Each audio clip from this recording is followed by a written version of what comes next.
Right, ik is een Ricky. Ik is van die grens af. Ik vecht voor volk en vaderland, maar ik is eraf. En ik is onbeschoft. Kijk, ik schiet mijn tanden met de halgeweerschoen. En ik maak mijn broek met een schielslang vast. En ik vee mij af met een brandnekel, want ik is rauw. Maar op die grens heb ik een klomp jobben gehad. Mijn eerste job had hulle my gegeer. Ik moet honden opleiden, hoe ik zo rof is. Ik knor net een hond. En als ik voor een bloedhond gezegd bloei, dan bloei ik. En als ik voor een foxterrier zeg fox, dan fox ik. Maar ik zakkel nog met die windhonden.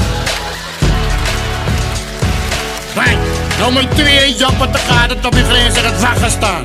Want ik is een klein mannetje en ik leek erop. En ik sta bij die heksingang. En hier kwam er zijn zand naar mij toe. Hij zei, luister troep, jij moet vandaag wakker wees, want die generaal komt. Jij moet recht wees, die generaal komt in die spekkoorts. En hij is net weg en ik denk, wie is die generaal nog? Hier komt een samenjoor. Hij zei, jongens, die generaal nog hier niet. Ons wacht op. Ik zei, nee. Hij zei, je moet je schoenen afveen. Hoe vast hij weer weg op? En toen hij zo wegstapte hoor ik, hij zei, wanneer komt jullie generaal hier aan?